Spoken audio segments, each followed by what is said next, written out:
स्वागत है आपका। आप देख रहे हैं बुद्धा's टीचिंग चैनल।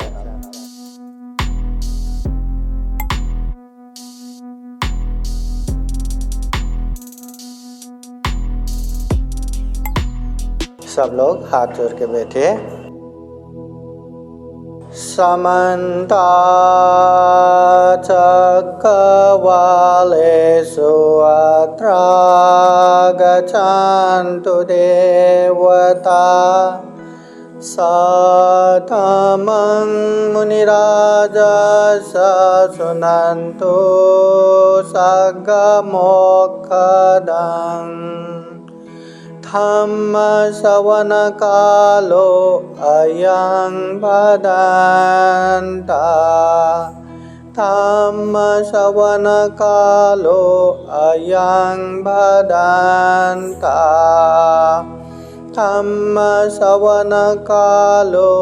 अयं भदन्तः। नमो तस्स भगवतो अरहतो सम्मा सम्बुद्दस्स।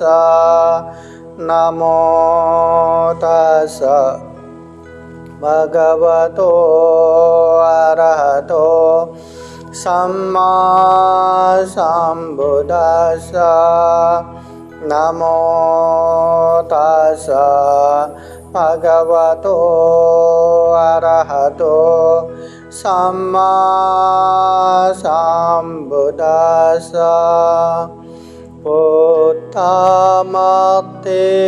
तन्मते इति बालो विहन्यते अत्ता हि आत्मनो नाते कुतो पुत्ता कुतो दानं दानं ददन्तु सद्दाय शीलं रक्षन्तु सर्वदा भावना विरतावन्तु गच्छन्तु देवतागता। साधु साधु साधु। महाकारुणिक तथागत भगवान बुद्ध को त्रिबार वंदना। महाकारुणिक तथागत बुद्ध द्वारा देशित सुआख्यात धम्म को त्रिबार वंदना।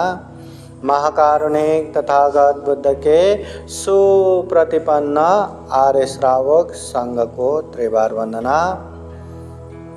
परम पूजनीय डॉक्टर बाबा साहब अम्बेडकर धम्मसागर बुद्ध विहार में उपस्थित श्रद्धा संपन्न बुद्धि संपन्न उपासक उपासिकाएं। महाकारुणिक तथागत बुद्ध होने के बाद गांव, नगर, जनपद, देश देशांतरचारिका करते हुए हम जैसे दुखी प्राणियों को दुख मुक्ति का मार्ग बताने के लिए ढेर सारा उपदेश दिए हैं। जो महाकारुणिक तथागत बुद्ध के बाद जो उनके अरहत विशेष ज्ञान प्राप्त 500 भिक्षुओं ने बुद्ध के धम्म देशनाओं को संग्रह किया, तो धम्म और विनय के रूप में 84,000 धम्म स्कंद संग्रह किए थे। वही बुद्धवाणी आज त्रिपिटक के रूप में संग्रहित है। तो महाकारुणिक तथागत बुद्ध के उपदेश धम्म देशना खूब सारा है, मगर एक भी धम्म देशना ऐसा नहीं जो हम ये कहे कि ये तो काम का ही नहीं, क्यों दिया, क्यों टाइम पास किया, ये तो कुछ समझता ही नहीं, ऐसा बोलने की जरूरत ही नहीं है। सब बहुजन हिताय बहुजन सुखाय के लिए उपदेश दिए, लोगों के हित और कल्याण के लिए उपदेश दिए। भगवान बुद्ध ने इतने सारे उपदेश दिए हैं, इसका मतलब ये भी नहीं कि हमें एक एक उपदेश जानना ही है, सीखना ही है, समझना ही है। आप लोगों ने तथागत बुद्ध के अग्र श्रावक सारिपुत्र मौदगल्यायन की कहानी सुने ना, जब वो लोग परिव्राजक बने थे। 80 भिक्षु जो अरहत हो चुके थे, पंचभद्र वर्गियों में सबसे छोटे 80 भिक्षुओं से सिर्फ एक गाथा सुने, ए धम्मा हेतु पववा ते संग हेतु तथागतो आहा ते संचयो निरोधो एवं वादि महासमनो। जो धम्म हेतु द्वारा उत्पन्न होता है, कारण द्वारा उत्पन्न होता है, ये कारण भी बताने वाले तथागत बुद्ध है। और जो कारण का निर्मूल करने वाला, शांत कराने वाला, समन करने वाले, निरोध करने वाले, ऐसे उपदेश देने वाले, ऐसे महाश्रमण हमारे तथागत बुद्ध है। तो ये गाथा सुनते ही वहीं के वहीं श्रोतापति फल में पहुंचे, जबकि वो परिव्राजक था, जबकि वो बुद्ध धम्म संघ के शरण में आए हुए उपासक भी नहीं था। फिर भी एक गाथा से श्रोतापति फल में पहुंचे। फिर वो सारिपुत्र ने अपने मित्र मौदगल्यायन को भी, मैंने ऐसे ऐसे पंथे मिले और ऐसे ऐसे एक गाथा सुना करके वो गाथा सुनाया। वो गाथा सुनते ही उसने भी श्रोतापति फल पहुंच गए। और तथागत बुद्ध के समय में ऐसा भी बहुत सारे घटनाएं देख सकते हैं कि तथागत बुद्ध के उपदेश सुनते सुनते भी वहाँ दुख मुक्त अरहत हो जाते हैं। तथागत बुद्ध से ये कर्म स्थान विधि या दुख मुक्ति के मार्ग जान के कहीं वर्षावास के समय में 3 महीना ध्यान साधना करके भी दुख मुक्त हो जाते थे। इसका मतलब तथागत बुद्ध के सारे उपदेश जानने के बाद, समझने के बाद ही दुख मुक्त होता है, ऐसा नहीं। न जाने कितने कितने समय से, कितने कितने जन्मों से हमने क्या अभ्यास करके आए, ये हमें पता नहीं। तथागत बुद्ध के समय में एक भिक्षु बन के आया, और भिक्षु बन के आया तो उसके गुरु ने उनको यही सिखाता रहा कि ये अनित्य है, ये दुख है, ये अनात्मा है, ये सारा शरीर ऊपर से नीचे तक गंदगी गंदगी से भर पड़ा है। कितना सिखाया, कितना समझाया, कुछ भी पल्ले नहीं पड़ा, कुछ भी ज्ञान प्राप्त नहीं हुआ। सीख के सीख ही नहीं पाए तो वो नवक भिक्षु भी कहते हैं, गुरुजी मैं कुछ भी नहीं समझ पा रहा हूँ, कुछ भी नहीं सीख पा रहा हूँ, ऐसा कीजिए, मुझे आज्ञा दीजिए, मैं चीवर निकाल के घर ही जाता हूँ। अभी गुरुजी को भी लगा अभी ठीक है, नहीं समझ रहा है तो क्या बैठना, पर जाने से पहले एक बार तथागत बुद्ध को मिल के जाओ। हाँ ये तो ठीक है। तो तथागत बुद्ध के पास लेके गए। तथागत बुद्ध पूछते हैं, हे भिक्षु ये समय तो नहीं है धम्म देशना का, फिर भी आए हो ये नवक भिक्षु को लेके, क्या हुआ? फिर वो गुरुजी अपने शिष्य के विषय में सारी बातें बताते हैं। तो तथागत बुद्ध तो परचित्त ज्ञाता, ज्ञान रखने वाले लोगों के मन में क्या चल रहा है, क्या हो रहा है और कैसे क्या बताने से उसे अच्छे से समझ में आए, वो अच्छे से जानते थे। इसलिए तथागत बुद्ध ने वो नवक भिक्षु को जान लिया और तथागत बुद्ध कहते हैं कि इसे शाम तक यहीं छोड़ के जाओ, शाम को आके लेके जाओ। बुद्ध कहने के बाद ठीक है करके छोड़ के गए। तथागत बुद्ध ने जान लिया कि ये जो नवक भिक्षु है न जाने कितने कितने जन्मों से सिर्फ अच्छे अच्छे ही देख के आए हैं, अच्छे का ही ध्यान भावना करके आए, सुबह मंगल सब अच्छे अच्छे, बुरे बुरे गंदगी नहीं। तो तथागत बुद्ध ने उसको एक तालाब के पास लेके गए जहाँ कमल खिल रहे थे। तो वहाँ अच्छे से तालाब में नहाने के लिए बोले, अच्छे से नहाया। फिर अच्छे से अच्छे चीवर भी पहनने को दिया, अभी बुद्ध ने पहनने को दिया तो वो भी पहना। फिर उसको अच्छे से अच्छे भोजन भी खिलाया, वो भी खाया। फिर वो सारा होने के बाद अच्छे अच्छे कमल के फूल, ये वो अच्छे चीज़ देख के चलो यही देखते रहो करके तथागत बुद्ध आराम करने के लिए गए। वो अच्छे देख देख के न जाने कितने समय पहले के जो पुण्य पारमी वहाँ आके मिले। तो देख देख के इतना आलम्बन, इतना ध्यान जागृत हुआ। फिर तथागत बुद्ध ने उनको उसी संदर्भ में उपदेश दिए। वो उपदेश सुनते सुनते ही औरत हो गया। जब शाम को उसके गुरुजी लेने के लिए आए तो वो तो विनीत हो चुके थे, औरत हो चुके थे। औरत अभी थोड़ी ना चीबर छोड़ के जाएगा। हाँ, तो तथागत बुद्ध ने जो उनके गुरु महीनों महीने तक रख के सिखा के भी उसको जान नहीं पाए, उसको समझा नहीं पाए, तथागत बुद्ध एक उपदेश से ही उसको दुख मुक्त औरत प्राप्त करवा दिया। इसलिए तथागत बुद्ध के समय में कोई बहुत सारे उपदेश सुनने के बाद ही समझ जाते थे, कोई थोड़े उपदेश सुन के ही समझ जाते थे, और कोई मध्यम प्रकार के उपदेश सुन के समझ जाते थे। हाँ, तो तथागत बुद्ध के समय में कोई तुरंत ज्ञान प्राप्त करना, कोई कितने भी मेहनत किया तो ज्ञान ही प्राप्त नहीं करना। इसका कारण क्या है? न जाने उसने पहले कितने समय से क्या क्या अभ्यास करके आए, ये पता नहीं। हमने पहले अभी ये तो मानते हैं ना कि हमारा जन्म यहीं तक नहीं है, इससे पहले भी था, इसके बाद भी होगा, ये तो मानते हो ना। हाँ, महाकारुणिक तथागत बुद्ध ने दीपंकर तथागत बुद्ध के सामने जब मिले तभी दुख मुक्त हो सकते थे, तभी औरत हो सकते थे, मगर उन्होंने औरत होने की इच्छा नहीं किया। उन्होंने दीपंकर बुद्ध जैसा ही खुद बुद्ध बन के लोगों के हित कल्याण करने की ठान ली। तो तथागत बुद्ध दीपंकर बुद्ध के सामने प्रार्थना करते हैं, मैं भी आप जैसा बन पाऊँ। अभी बुद्ध तो वरदान देने वाले कोई व्यक्ति नहीं कि तथास्तु तथास्तु कहे।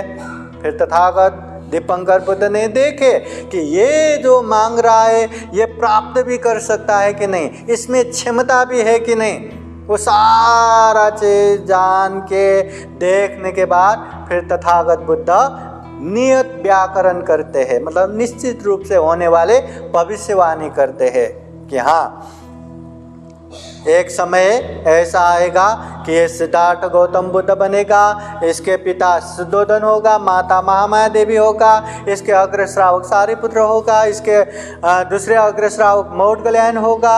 हाँ, ऐसा सारे बात नियत व्याकरण करते हैं कि भविष्य में ये बुद्ध बनेगा। अभी देखिए, बुद्ध होने का आशीर्वाद मिला। अभी आशीर्वाद मिलने के बाद तुरंत बुद्ध बना क्या? या 10 जन्मों में 10 पारमिता, एक जन्म में दान पारमिता, एक जन्म में शील पारमिता, एक जन्म में निष्क्रम पारमिता, एक जन्म में वीर्य पारमिता, एक जन्म में प्रज्ञा पारमिता, एक जन्म में शांति पारमिता, एक जन्म में सत्य पारमिता, एक जन्म में अधिष्ठान पारमिता, एक जन्म में मैत्री पारमिता और एक जन्म में उपेक्षा पारमिता। ऐसे 10 जन्मों में 10 पारमिता पूर्ण करके बुद्ध बने क्या? नहीं, उन्होंने दीपंकर बुद्ध के मुंह से नियत व्याकरण या भविष्यवाणी प्राप्त होने के बाद भी 4 लाख असंख्य कल्प तक उन्होंने ये 10 पारमिता, 10 उपपारमिता, 10 परमथ पारमिता पूर्ण किए। इतना पारमिता पूर्ण करने के बाद तब जाके सिद्धार्थ बोधिसत्व के रूप में जन्म हुआ और बुद्ध गया के बोधि वृक्ष के नीचे बुद्धत्व ज्ञान प्राप्त करके बुद्ध बने।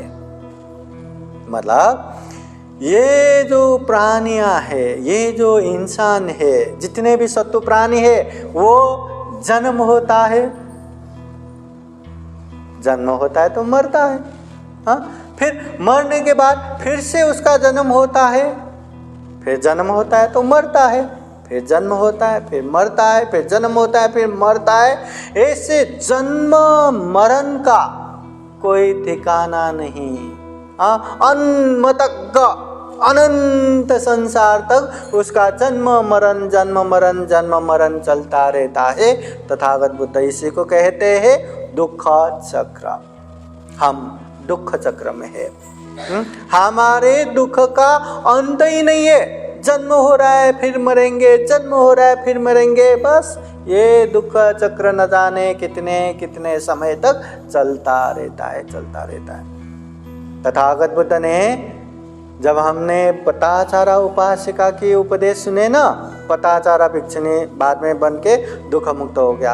वो पताचारा जब तथागत बुद्ध के सामने पहुँचे और गिड़गिड़ा के रोने लगे कि भगवान मेरे पति को सांप ने डस के मारा, मेरे छोटे बेटे चिल उड़ा के लेके गए, बड़े बेटे मेरे नज़रों के सामने पानी बहा के लेके गए, मेरे माता पिता भाई एक ही मसान में जल गए। इस तरह दुख व्यक्त करते हैं तो तथागत बुद्ध क्या कहते हैं कि हे पताचारा, कभी तुम्हारे माता मर गए, कभी पिता मर गए, कभी पति मर गए, कभी संतान मर गए, कभी ये मर गए, कभी वो मर गए, ऐसे न जाने ये मर गए, वो मर गए, ये बिछड़ गए, वो बिछड़ गए करके हम जो रो के आते ना, वो आंसू भी जमा करके रखे तो समुद्र से भी ज्यादा हो चुके होंगे। क्या आप भी रोते हो? समुद्र कितना विशाल है पता है? हाँ, हम इंसान जितने भाग में रहते उसके और 3 गुना तो समुद्र ही है, पानी है। इतने पानी हम एक जन्म में बचपन से लेके अभी तक जो रो के आए ना, कभी किस दुख में, कभी किस दुख में, कभी कोई मर गया उस दुख में, कभी अपनी इच्छा पूरा नहीं हुआ वो दुख में, कभी बीमार पड़ गया वो दुख में, कभी अपनों से बिछड़ गया वो दुख में, कभी जिसको पसंद नहीं उसके साथ रहना पड़ा वो दुख में, कभी जो इच्छा करते वो पूरा नहीं होता वो दुख में, अनेक दुख में हम जो रो के आए ना, कितना आंसू हमने गिराए होंगे, कितने बहाए होंगे आंसू, कितना है ना। ये तो एक जन्म का हुआ। अभी वो समुद्र जैसे बनने के लिए न जाने कितने जन्म लिए होंगे हमने। तो ये तथागत बुद्ध कहते हैं कि हम जो ये वो दुख में ये आंसू बहाते हुए जो आंसू है ना, वो भी जमा किया तो समुद्र जैसा हो चुके होंगे। क्या अभी भी शोक करते हो? अभी भी संताप करते हो? मतलब इतना जन्म लेते हैं। महाकारुणिक तथागत बुद्ध भी बुद्ध बनने के लिए अनंत जन्म लेके 10 पारमिता, 10 उपपारमिता, 10 परमत्त पारमिता पूर्ण करते हैं। इसलिए हम भी, हमारा भी न जाने कितने जन्म हुआ ये हमें पता नहीं, क्योंकि हम देख नहीं सकते, क्योंकि वह ज्ञान हमारे में है नहीं। यहाँ के बाद भी हम कहाँ जन्म होंगे नहीं होंगे ये भी हमें पता नहीं, और वो ज्ञान भी नहीं है। और इंसान क्या है, जो देखते नहीं उसको विश्वास भी नहीं करते, या जो देखते नहीं जिसने देखा है उसके भरोसे ही विश्वास करना पड़ता है ना। तो न जाने कितने जन्म हमने लिए।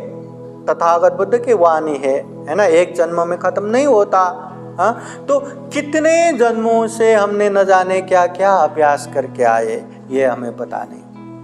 न जाने हमने कितना दान दे के आए होंगे, न जाने कितना शील पालन करके आए होंगे, न जाने कितना ध्यान भावना करके आए होंगे। ध्यान भावना में कोई अशुभ ध्यान भावना करके आए होंगे। हाँ, कोई प्रकृति को देख के ध्यान भावना करके आए होंगे, कोई बुद्ध धम्म संघ व कोई एक चीज को याद करते करते ध्यान भावना करके आए होंगे। अनेक हमारे पूर्व संस्कार है, पर हमें वो क्या है पता नहीं है। हमने क्या करके आए वो पता नहीं है। इसलिए महाकारुणिक तथागत बुद्ध कहते हैं हमें क्या करना चाहिए क्या नहीं करना चाहिए खुद ही निर्णय लो। क्यों?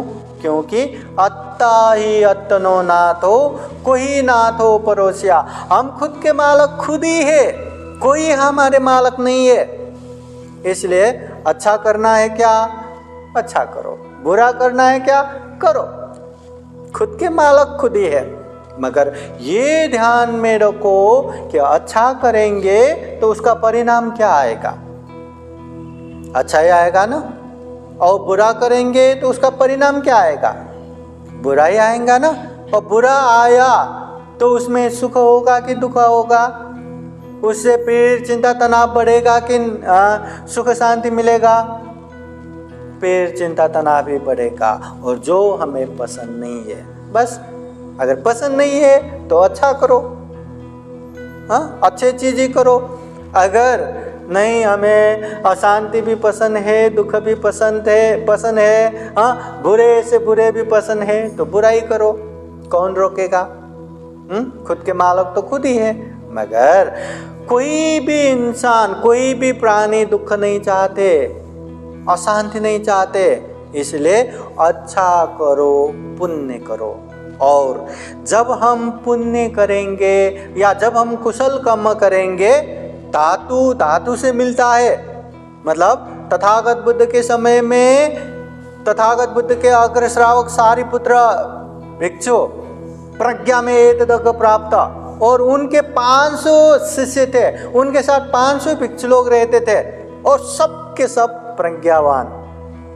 और वैसे ही दूसरे अग्र श्रावक है मौदगल्यायन भिक्षु, वो रिद्धि शक्ति दिखाने में अग्र स्थान प्राप्त, एतदग प्राप्त, और उनके साथ 500 भिक्षु रहते थे, सबके सब रिद्धिवान। मतलब धातु के हिसाब से मिल के रहते हैं। सारिपुत्र के साथ सब प्रज्ञावान ही रहते थे, ये मौदगल्यायन भंते के साथ सब रिद्धिवान ही रहते थे। तो वैसे ही जब हम अच्छे करने लगेंगे, जब हम पुण्य करने लगेंगे, तो न जाने कहाँ के हमारे पुण्य भी एकत्र होके उसको और ज़्यादा ऊर्जा मिलता है, और ज़्यादा पुण्य करने की क्षमता मिलता है। और नहीं हम पाप ही करने लगेंगे, हम अकुशल ही करने जा रहे हैं, तो न जाने कहाँ का अकुशल वहाँ जमा होगा, अकुशल ही होता जाएगा। और अकुशल धातु को खींचता है ना, तो जहाँ अकुशल करने वाले लोग हैं वही हमारे साथ जुड़ने आएंगे। जो हिंसा करते हैं ना, हिंसा करने वाले लोग ही उसके साथ हो जाता है। चोरी करने वाले चोरी करने वालों के साथ ही, व्यभिचार करने वाले व्यभिचार करने वालों के साथ ही, जो झूठ बोलता है उसके साथ झूठ बोलने वाले ही लोग आके मिलता है। जो दारू पीने वाले रहता है ना, दारू पीने वाले उसके साथ मिल के आता है। अगर हम अच्छा करने लगेंगे, अगर हम दान देने में प्रयास करेंगे, तो हमारे साथ दान देने वाले लोग जमा हो जाता है। शील पालन करने लगेंगे तो शील पालन करने वाले लोग ही हमारे साथ जुड़ जाएंगे। ध्यान भावना करने लगेंगे तो ध्यान भावना करने वाले लोग ही हमारे साथ जुड़ जाएंगे।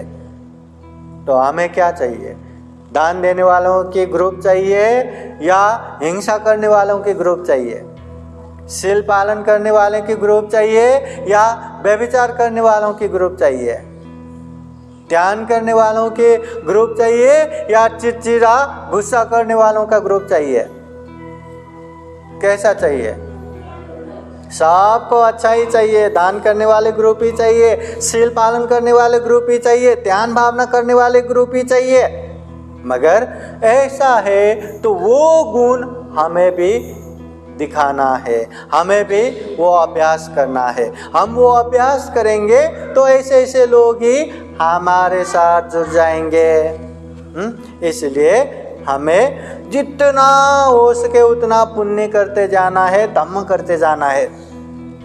देखिए, तथागत बुद्ध ने कर्म सिद्धांत का उपदेश दिया। कर्म सिद्धांत माहिती है ना? माहिती है ना? जो हम करेंगे उसका फल वैसा ही आएगा। सब्बे सत्ता कर्म सका, जो जैसा करता है वो उसका भागीदार होता है, उसका अंशीदार होता है, वो वैसा ही भुगतता है। और ये भी है, कर्म के साथ साथ बुद्ध ने कर्म फल भी बताया कि यानी करोति पुरुषो तानी पश्यति आत्मनो, जैसा हम करेंगे वैसा ही उसका परिणाम आएगा। पहले हमने अच्छा किया था, अभी अच्छा हो रहा है, अभी अच्छा करेंगे तो बाद में भी अच्छा होगा।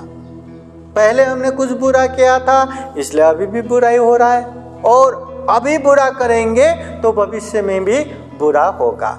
ये पता है ना, कर्म फल पता है। तो तथागत बुद्ध ने जो ये कर्म सिद्धांत का उपदेश देते हैं, ये कोई यांत्रिक नहीं है, कोई मशीनरी नहीं है कि इतना कर्म आया, उसने इतना कुशल कर्म किया, उसका फल ये इतना भुगतेगा ही, इसने इतना पाप किया है उसका इतना पाप भुगतेगा ही। ऐसा कोई मशीनरी नहीं है, यांत्रिक नहीं है। मतलब हमने पहले अच्छा किया होगा, चलो अच्छा किया है तो चलो मुझे बिहार अपने आप पहुंचा देगा, चलो मुझे अपने आप धम्म देशना सुना देगा, चलो मेरा अपने आप दानशील भावना होगा। ऐसा करके हम बैठेंगे तो क्या हम बिहार पहुंच पाएंगे? क्या हम धम्म देशना सुन पाएंगे? क्या हम दानशील भावना कर पाएंगे? नहीं कर पाते। हाँ, और चलो इसने इतना पाप किया है, इतना पाप का परिणाम तो भुगतना ही है, ऐसा भी नहीं होता। कभी कभी वो अच्छे जगह पे रहता है। हाँ, तथागत बुद्ध के समय में आयु वर्धन कुमार उसके कर्म के हिसाब से 7 दिन में मरने वाले थे, वो 7 दिन में, मगर तथागत बुद्ध की वाणी सुन के पूजने भिक्षु संघ द्वारा 7 दिन 7 रात तक अहोरात्र महापरित्राण किया, मंडप बना के बीच में वो बच्चे को रख के। वो परित्राण के अनुभव से वो 120 साल तक जिंदा रहा। हाँ, इसलिए ये कर्म कोई यांत्रिक नहीं, कोई मशीनरी नहीं। हाँ, अगर मेरा अच्छा कर्म है तो मेरा पेट अपने आप भर ही जाएगा। तो ऐसे बैठे रहेंगे तो हमारा पेट भरेगा क्या? भर जाएगा, खाना तो भरेगा ना। हाँ, वैसे ही तथागत बुद्ध के समय में अजात शत्रु की कहानी सुना ना। देवदत्त, अजात शत्रु, देवदत्त की बातें सुन के राजकुमार अजात शत्रु ने अपने पिता राजा बिंबिसार को जेल में डाल दिया, खुद राजा बना। और वो जेल में डालने के बाद भी वो कभी भी बाहर आएगा, जनता के साथ लेके कभी भी तुम्हें जेल में डाल के वो खुद राजा बनेगा।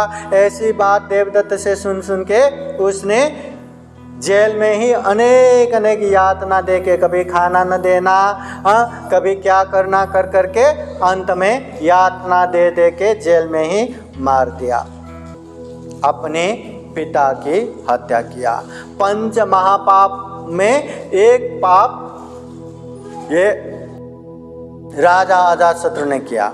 बाद में पश्चाताप होने के बाद, एकदम मन में ग्लानि होने के बाद, वो यहाँ वहाँ घूमते घूमते घूमते घूमते वो बुद्ध के पास भी गए, बुद्ध के शरण में भी गए, बुद्ध का उपासक भी बने और बुद्ध शासन के लिए ढेर सारा काम किया। जब बुद्ध के महापरिनिर्वाण होते हैं ना, पहला बौद्ध संगायना ये राजा अजातशत्रु के संरक्षण में ही हुआ। सारा बुद्धवाणी धम्म और विनय को संग्रह किया। 500 औरत भिक्षु लोग वो मगध के राजधानी राजगिरी के पिप्पली गुफा में रह के 7 महीने तक वहाँ धम्म का संगायना किया। सारे खान पान जितने भी आवश्यक चीज़ें सबके सब व्यवस्था राजा अजातशत्रु ने किया। पर पता है, इतना करने के बाद भी वो अजातशत्रु को कुछ भी ज्ञान प्राप्त नहीं हुआ, कुछ भी मार्ग फल प्राप्त नहीं हुआ, श्रोतापति फल तक नहीं पहुंचा।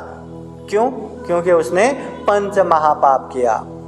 तथागत बुद्ध अजातशत्रु के विषय में कहते, अगर ये अजातशत्रु देवदत्त को मिलने से पहले एक बार भी मुझसे मिलता या बुद्ध से मिलता और मेरे उपदेश सुनता तो वही वो श्रोतापति फल में पहुंच सकते थे। कहाँ, किस में पहुंच सकते थे? श्रोतापति फल बोले तो दुख मुक्ति का पहला मार्ग फल, मतलब दुख मुक्ति गारंटी हो गया। मगर देवदत्त के शरण में जाके उसने इतना पाप किया कि वो महाअविंची नरक में गए। मतलब इतना पुण्य संस्कार तो अजातशत्रु का भी था, मगर वो बुद्ध को मिल नहीं पाए, इसलिए उसने इतना बड़ा पाप किया कि बुद्ध भी उसे मुक्त नहीं करा पाए। इसी तरह ऐसा बहुत सारे कितना देख सकते हैं कि उसका पुण्य तो बहुत था, मगर गलत संगत में जाके वो गलत ही बन गए। हाँ, और कोई किसी का बहुत बड़ा बड़ा पाप रहता है। अभी हिंसा करना पाप है कि धम्म है? पाप है। और ये जो हम मच्छर को भी मारते हैं या चींटियों को भी मारते हैं, उसका पाप लगता है कि धम्म लगता है? पाप ही लगता है। अरे एक चींटी को मारना तो इतना पाप लगता है, तो बड़े बड़े प्राणी हो या इंसान को मारना ये पाप है कि धम्म है? बहुत बड़ा पाप है ना। एक इंसान को मारने का पाप ही न जाने कितने कितने बड़ा होता है, कितने कितने दुर्गति में पतन होता है। मगर हमने ये अंगुलीमाल का भी कहानी सुने ना। वो अंगुलीमाल गुरु दक्षिणा देने के चक्कर में लोगों को मार मार के ये उंगलियां जमा करता था, और वो उंगलियों का माला लगा के हजारों लोगों को मार दिया। अंत में बुद्ध के उपदेश सुन के सारे हिंसा छोड़ के वो आर्य बन गया, वो भिक्षु बन गया, और बाद में धम्म का अभ्यास कर करके वो क्या बन गया? दुख मुक्त औरत हो गया। देखो, एक इंसान को मारने का पाप कितना बड़ा रहता है। उसने तो हजारों लोगों को मारा है, तो वो कितना दुर्गति पहुंचना चाहिए ना।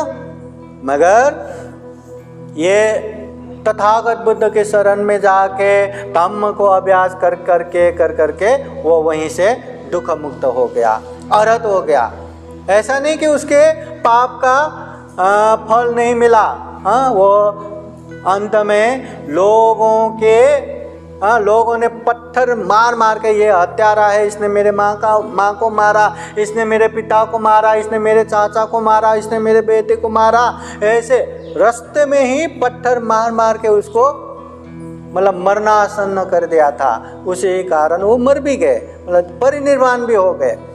पर दुर्गति तो पहुंचने की जरूरत नहीं पड़ा, नहीं तो कितना दुर्गति पहुंच जाता, कितने दुर्गति में जाके कितना पाप भुगतना पड़ता। दुर्गति पता है ना।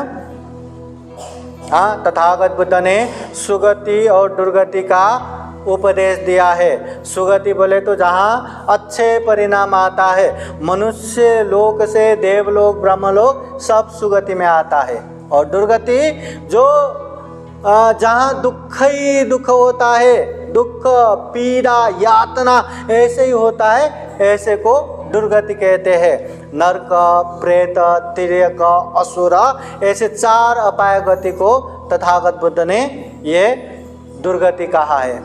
अब ये दुर्गति का आग कितना भयानक होता है, इसके विषय में एक छोटा सा कहानी बताता हूँ। कहानी एकदम संक्षिप्त में बताता हूँ। पहले श्रीलंका द्वीप में एक शिकारी रहता था। उस शिकारी का काम ही क्या है? हर दिन सुबह धनुष बाण सब कुछ लेके जंगल में जाना, और वहाँ जो भी शिकार मिलता है उसे मार के खाना, मतलब पेट भरना। उसका वैसा ही जीवन चल रहा था। वो शिकारी का नाम था मिलक्ख। वो मिलक्ख शिकारी एक दिन सुबह घर से जल्दी शिकार के लिए निकला, धनुष बाण लेके, और जंगल में जाते हैं तो उसको शिकार ही नहीं मिलता। यहाँ वहाँ जाते जाते समय भी बहुत बीत चुका था, भूख भी लगा था, इतना धूप चलते तो उसका तो पूरा जान ही निकल रहा था। अब क्या करे? तो ऐसे में उसने एक अभी जन्म हुआ एक छोटा सा जो मृग रहता है ना, वो मृग का बच्चा उसने देखा। तो देख के अभी उसको शिकार तो और कोई नहीं मिला, तो उसने उसी को शिकार किया। अभी जन्म हुआ छोटा सा बच्चा, उसी को शिकार किया और वहीं आग जला के वहीं उसको भून के खा लिया। देखो, अभी हिंसा करना ही कितना पाप है। उसने तो अभी जन्म हुआ वो मृग को मारा है, उसको खाया है। जैसे ही वो आग में जला के आग में भून के उसने खा लिया। खाने के बाद अभी उसको प्यास लगने लगा। अभी इतना प्यास कि वो रुक ही नहीं पाया, बहुत ही प्यास लगा।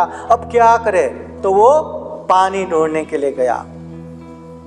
अभी देखो, उसको जहां जहां पता है यहाँ पानी है, वहां गया वो। कुएं में जाते हैं तो कुएं में पानी नहीं, कहीं पे वो नदी में जाते, नदी में पानी नहीं, तालाब में जाते, तालाब में पानी नहीं, कहीं भी पानी नहीं। एक तो प्यास इतना सहा नहीं जा रहा है और कहीं पानी भी नहीं मिल रहा है। फिर उसको ध्यान में आया कि ये जंगल में कूटी बना के, छोटी छोटी कूटी बना के 60-70 भिक्षु लोग ध्यान करते हैं। अभी ध्यान करते हैं तो वहाँ पानी तो रहेगा, चलो वहीं जाता हूँ करके भागा वो कुटी में गया। कुटी में जहाँ पानी के घड़े रखे थे वहाँ गए। वहाँ 6-7 घड़ा था पानी का। एक में देखा वो भी खाली, दूसरे में देखा वो भी खाली, तीसरे में देखा वो भी खाली, चौथे में देखा सब के सब खाली।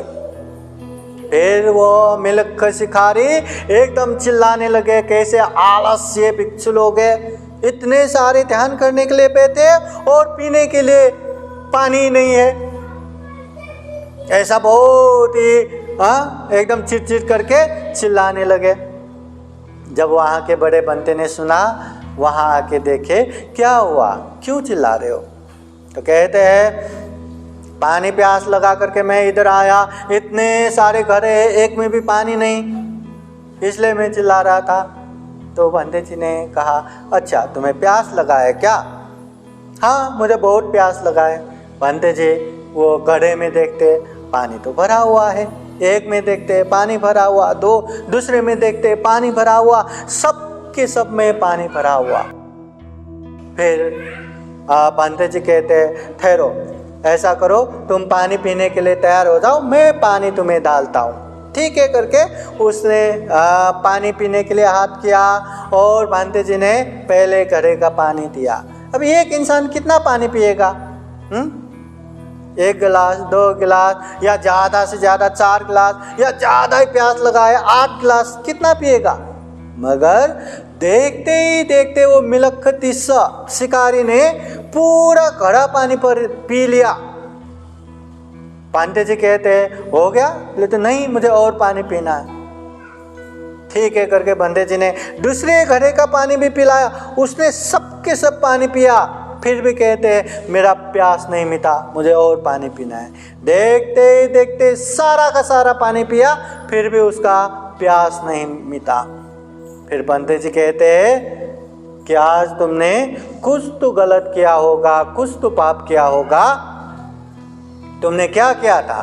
बोले तो मैंने पाप तो कुछ नहीं किया। तो किया क्या है वो तो बोलो। तो कहते हैं आज मैं शिकार को निकला, ऐसे में मुझे कुछ नहीं मिला, अंत में एक मृग का बच्चा मिला, उसको मैंने मारा, आग में भुना, खाया। तो बंदे जी कहते हैं तुमने प्राणियों को हिंसा करना ये तो पाप हो गया, मगर अभी जन्म हुए एक प्राणी को हिंसा किया है, ये तुमने बहुत बड़ा पाप किया है। तुम गुस्सा मत करना, मगर तुम जीते जी प्रेत बन गए, जीते जी प्रेत बन गए। प्रेत बोले तो एकदम असंतुष्ट, कभी उसको परिपूर्ण होता ही नहीं। जैसे कि पहाड़ जैसा पेट है, कैसा पेट है? पहाड़ जैसा, और मुंह होता है छोटा सा। अभी पहाड़ जैसे पेट को वो छोटे से मुंह से कितना भी खाओ उसको कभी पेट नहीं भरता, जिंदगी भर भी खाओ तो पेट नहीं भरता, ऐसा। तो पांडे जी की ये बात सुन के वो बहुत घबरा जाता है, अरे अब क्या करूं। वो इतना डर जाते हैं। फिर बंदे जी उसको उपदेश देते हैं। वो उपदेश सुन के उसको भी लगता है कि इतना मैं जीते जी प्रेत बन गया हूँ, मैंने इतना बड़ा पाप किया, पाप का परिणाम कितना भयानक होता है। अभी मैं घर नहीं जाऊँगा, अभी मैं शिकारी करके जी नहीं पाऊँगा, मैं भी बंदे हो जाऊँगा। क्या मैं बंदे बन सकता हूँ? तो बंदे जी कहते हैं ये सब सबके लिए खुला है। अगर तुम दिल से प्रवजा होना चाहते हो तो हाँ बन सकते, ठीक है मुझे भी प्रवजित कर दो। प्रवजा किया। अभी वो पंते जी की हर दिन अच्छे से बातें सुन सुन के एकदम अच्छे से धम्म का अभ्यास करता रहा, और हर दिन वो डरता रहा पाप से कि मैंने इतना बड़ा पाप किया, अब मुझे उसका क्या परिणाम आएगा, क्या मैं नरक में तो नहीं जाऊंगा। हाँ, हमेशा डरता रहा। और गुरु जी से भी पूछता रहता कि गुरु जी क्या नरक के आग भयानक होता है क्या, क्या नरक की आग भयानक होता है क्या, हमेशा पूछते रहते। तो एक दिन पंते जी ने अभी इसको समझाने का समय आ गया करके वो नवक भिक्षु को भी वहाँ जमा किया और सारे भिक्षुओं को भी वहाँ जमा किया कि आज मैं नरक का आग कितना भयानक होता है ये मैं दिखाता हूँ करके सबको बुलाया। वहाँ बुलाया, फिर वो गाड़ाओं से भर भर के लकड़ी भी वहाँ मंगवाया गया। कम से कम 60-70 गाड़ा वहाँ पे लकड़ी जमा किया। इतना बड़ा पहाड़ जैसा लकड़ी जमा हो गया। अभी उसको हम आग लगा देते हैं तो वो आग कब तक लगेगा, न जाने कितने दिन तक वो आग लगेगा, फिर राख हो जाएगा। हाँ, तो इतना बड़ा, इतना ज़्यादा वो लकड़ी वहाँ जमा हो गया। उसके बाद वो पंते जो अरहत हो चुके थे, वो अरहत भिक्षु अपने रिद्धि शक्ति से नरक से छोटा सा आग, छोटा सा ही एक आग सबके सामने लाते हैं। लाके सब लोग ध्यान से देखो करके वो आग वो लकड़ी में रख देता है। क्या होता है पता है, पक्का आवाज आता है, सारा लकड़ी राख। एक ही झटके में, जो कितने दिन तक वो आग जल जाता सामान्य आग से, मगर वो नरक की आग लगाते ही पक्के से जल गया, पूरा लकड़ी राख बन गया। पंडित जी कहते हैं नरक का आग इतना ही भयानक होता है। तो वो मिलखतीस भिक्षु इतना डर जाते हैं, कहीं मैं नरक में न जाऊं, कहीं मैं नरक में न जाऊं। तो वो पाप से डर डर के इतना अच्छे से धम्म में आगे बढ़ता है, इतना अच्छे से धम्म में आगे बढ़ता है, बाद में वो भी दुख मुक्त हो जाता है। मतलब नरक की आग इतना भयानक होता है। मिलिंद प्रश्न ग्रंथ पढ़ा है ना? हाँ, मिलिंद प्रश्न ग्रंथ में राजा मिलिंद ये नागसेन भिक्षु को पूछता है, अरहत नागसेन भिक्षु को पूछता है कि नरक की आग इतना भयानक होता है, तो जो नरक में रहने वाले प्राणियां जल के राख क्यों नहीं होता? राख होना चाहिए ना, तो राख क्यों नहीं होता? तो उस समय अरहत भिक्षु नागसेन वो समझाते हैं कि हे मिलिंद महाराज, कि आपने ये जो भी हम खाना खाते हैं वो खाना हजम होता है कि नहीं, पचता है कि नहीं? हाँ होता है, हजम होता है। तो अगर कोई औरत गर्भवती हो गया, वो भी पेट में, हाँ वो भी पेट से गर्भवती हो गया, तो वो हजम होता है कि नहीं? वो हजम होता है क्या खाना जैसा? हजम नहीं होता। तो राजा मिलिंद कहते हैं भंत जी, वो पेट में जो गर्भ रहा है वो कहाँ हजम होगा, वो तो वैसे कि वैसे रह जाएगा। तो वो क्यों? क्योंकि उसका कर्म है। हाँ, वो वहाँ जीव है, कर्म है, इसलिए वो वैसा कि वैसा रह जाता है।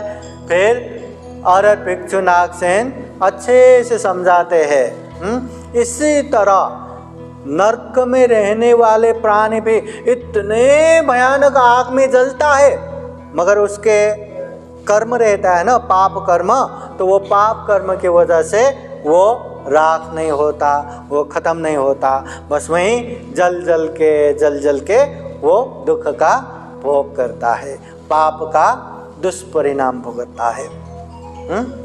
और एक बात, पाप से डरने के लिए। हाँ, एक बात ये भी कहा जाता है, जो नरक में रहने वाले प्राणियां रहता है ना, उन लोगों के शरीर इतना सुकुमार रहता है कि कभी कभी हमारे शरीर में घाव होता है ना, तो ये छिलका निकल जाए, ये यहाँ निकल जाए तो अंदर के जो दिखता है ना, अंदर इतना मतलब फू भी किया तो एकदम दर्द जैसा होता है। हाँ, तो नरक में रहने वाले प्राणियों का शरीर वैसा रहता है, जहाँ हवा लगने से भी दर्द महसूस होता है। और ऐसे शरीर में सामान्य आग भी नहीं, नरक की आग में जलने से कितना भयानक रहता है। समझ में आया क्या? पाप करना कितना खतरनाक है। अभी यहाँ तो हम नरक की दुर्गति की बात है, इतना नहीं करता। थाईलैंड में वहाँ जो अच्छे करते उन लोगों को कैसे कैसे यातना दिया जाता है, जो किसी को हिंसा करते वो मरने के बाद कैसे कैसे दुर्गति जाता है, चोरी करने वाला कैसे, व्यभिचार करने वाला कैसे, झूठ बोलने वाला कैसे, और दारू पीने वाला कैसे नरक में जाते, कैसे दुख भुगते, ऐसा एनिमेशन वो बना के रखते हैं और बड़े बड़े प्रोग्राम में सबको दिखा देता है, देखो पाप किया तो ऐसे भुगतना पड़ेगा। और अच्छे पुण्य करने वाले, दान देने वाले, धम्म देशना सुनने वाले, शील पालन करने वाले, ध्यान भावना करने वाले, ऐसे लोगों को कैसे कैसे भोग संपत्ति मिलता है, कैसे कैसे विमान मिलता है, देवलोक मिलता है, इसका भी एनिमेशन बना के रखते हैं। तो ये चीज़ क्या है? सिर्फ लोगों को अच्छा किया तो अच्छा परिणाम मिलता है, बुरा किया तो उसका बुराई भी बहुत भयंकर आता है। यही बात दिखाने के लिए, यही बात समझाने के लिए। अभी हम इंसान, और इंसान में भी सामान्य इंसान, हमें मरने के बाद नरक में गए या स्वर्ग में गए ये हमें पता नहीं, हम पहले कहाँ से आए ये भी पता नहीं।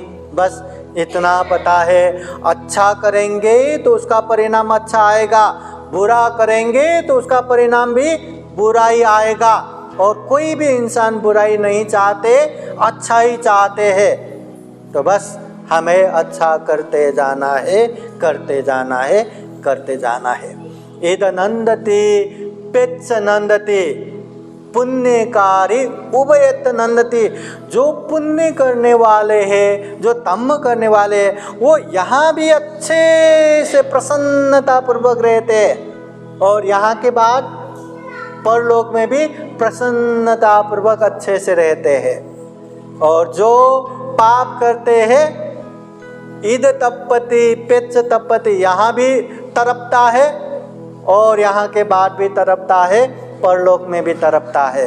तो ऐसे तड़पना तो हमें पसंद नहीं ना, ऐसे दुख तो हमें पसंद नहीं ना। हमें तो सुख ही पसंद है, हमें तो शांति पसंद है, हमें तो आनंद पूर्वक रहना पसंद है। तो तथागत बुद्ध कहते हैं हमें पुण्य करना चाहिए, धम्म करना चाहिए। जितना अच्छा करेंगे यहाँ भी सुख मिलेगा, बीच में भी सुख मिलेगा, अंत में भी सुख मिलेगा। अगर गलत करेंगे, पाप करेंगे तो यहाँ भी दुख, बाद में भी दुख मिलेगा। समझ में आए क्या? तो इसलिए हम अनेक अनेक उदाहरण, अनेक अनेक एक धम्म देशना इसलिए भी सुनते हैं ताकि गलत करेंगे तो उसका परिणाम आता है, आता है, आता है, आता है। कैसे आता है? जब तक हम महसूस नहीं करेंगे तब तक डरते नहीं। एक छोटे बच्चे को, छोटे से बच्चे, वो जो आग जलता है ना, आग जलता है तो वही अच्छा लगता है, वही पकड़ने के लिए दौड़ता है, वही पकड़ने के लिए दौड़ता है। उसके माता पिता कितने बार उसको पकड़ता है कि बेटा ये जलता है, ये मत छुओ, ये जल जाएगा, जल जाएगा। मानता ही नहीं, मौका मिलते ही वहीं दौड़ता है। मगर जब एक बार वो आग पकड़ के उसको इतना जल जाएगा ना, इतना रोएगा, इतना रोएगा, बाद में बेटा ये अच्छा है, पकड़ो पकड़ो, कितना भी बोलो वो भागेगा, पकड़ेगा नहीं। बस यही महसूस कराने के लिए हमें ये कहानियाँ जानना है, ये उपदेश सुनना है। बस करना तो क्या, यही तो है। तथागत बुद्ध कहते हैं पाप अकुशल ना करो, पुण्य करो, और जितना हो सके मन को शुद्धि रखो। उसके लिए तथागत बुद्ध ये च बुद्ध अतीता च, जितने भी पहले बुद्ध बन के गया, ये च बुद्ध अनागता, जितने भी भविष्य में बुद्ध बन के आने वाले, ये पच्चूपन्ना च बुद्ध, वर्तमान समय में जो बुद्ध है सभी बुद्धों का उपदेश यही है कहते हुए सारांश में ये पाली गाथा तथागत बुद्ध कहते हैं, जो हम धम्मपालन गाथा में हमेशा लेते हैं। वो पाली गाथा किस तरह है? सब पाप सकरणं कुशल सौपसंपदा सचित परियोदपनं ये तं बुद्धान शासनं। ये तं बुद्धान शासनं, ये बुद्धों का शासन है, ये बुद्धों का धम्म है, ये बुद्धों का शिक्षा है। इसलिए महाकारुणिक तथागत बुद्ध कहते हैं सब पाप स अकरणं, जितने भी पाप है गलत है वो पाप मत करो, उससे दूर रहो। कुशल स उपसंपदा, जो अच्छे है, जो कुशल है, जो करने से हमारा भी कल्याण होगा, हमारे अपनों का भी कल्याण होगा, ऐसे कुशल कर्म करो, पुण्य करो। सचित परियोदपनं, अपनी चित्त को परिशुद्ध रखो, चित्त को अच्छे रखो। ये बुद्धों की शिक्षा है। ये सिर्फ 3 चीज, गलत काम पाप काम मत करो, अच्छे कुशल कर्म करो, और जितना हो सके अपने चित्त को परिशुद्ध रखो। ये बुद्ध का मूल उपदेश है। और तथागत बुद्ध कोई भी चीज़ बिना कारण उपदेश नहीं देते, क्योंकि ये उपदेश से ही खुद का भी कल्याण हुआ और लोगों का भी कल्याण होगा, ये तथागत बुद्ध को पता था। और बहुत सारे लोगों का कल्याण भी हुआ, ये भी तथागत बुद्ध को पता था। इसलिए हमें भी जीवन में सुख चाहिए, शांति चाहिए, आनंद पूर्वक जीना चाहते हैं, तो जितना भी गलत है, पाप है, अकुशल है, वो हमें करना नहीं है। और जितना भी धम्म है, कुशल है, पुण्य है, चाहे वो दान देना हो, चाहे शील पालन करना हो, चाहे ध्यान भावना करना हो, चाहे धम्म देशना सुनना हो, चाहे किसी को धम्म की बातें बताना हो, चाहे धम्म की चर्चा करना हो, चाहे आदरणीय व्यक्ति की सम्मान करना हो, चाहे आदरणीय व्यक्ति की सेवा सत्कार करना हो, चाहे जो भी अच्छे हो, पुण्य हो, वो हमें करना चाहिए। इससे हमारी कल्याण होगा, अच्छा होगा। तो हम यही कामना करते हैं कि हम भी जीवन में खूब सारा पुण्य धम्म कर सके, जीवन में अकुशल पाप कर्म से दूर रह सके, अपने चित्त को परिशुद्ध कर सके, और खूब सारा पुण्य खूब सारा धम्म करते करते ये दुर्लभ, यह अमूल्य, ये सर्वश्रेष्ठ मनुष्य जीवन को सफल बना सके, सार्थक बना सके, अंत में जन्म जरा व्याधि मरण से मुक्त निर्वाण तक प्राप्त कर सके, ऐसी कामना करते हुए आज का ये धम्म देशना यहीं समापन करता हूँ। सबका मंगल हो, सबका कल्याण हो। भवतु सबका मंगलम। साधु साधु साधु। अभी पूजनीय भिक्षु संघ बुद्धवाणी पाली गाथा द्वारा आशीर्वाद देते हैं। श्रद्धापूर्वक ध्यानपूर्वक आशीर्वाद ग्रहण करने के लिए हाथ जोड़ते हुए 3 बार साधु साधु बोलिए। सवेतियो विवजन्तु सर्वरोगो विनाशतो माते भवतु अन्तरायो सुखी दीर्घायुको भव। भवतु सर्वमङ्गलं रक्षन्तु सर्वदेवता सर्वभूतानुभावेन सदा सोति भवन्तु ते भवतु सर्वमङ्गलं रक्षन्तु सर्वदेवता सर्वधर्मानुभावेन सदा सोति भवन्तु ते भवतु सर्वमङ्गलं रक्षन्तु सर्वदेवता सर्वसङ्गानुभावेन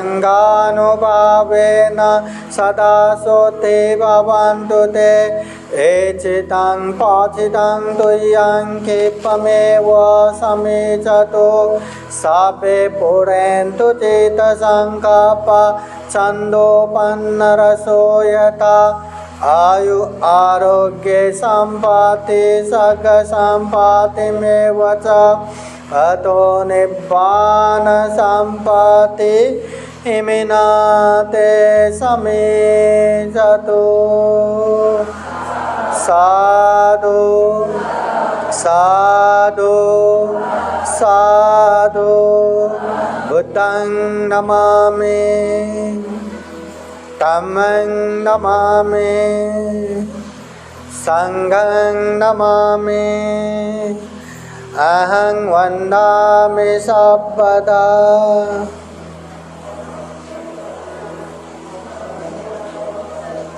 सबका मंगल हो, सबका कल्याण हो, सुखी हो, सुखी हो। आज का कार्यक्रम यहीं संपन्न होता है।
साधु साधु साधु। बुद्धं नमामि, बुद्ध को नमन करता हूँ। धम्मं नमामि, धम्म को नमन करता हूँ।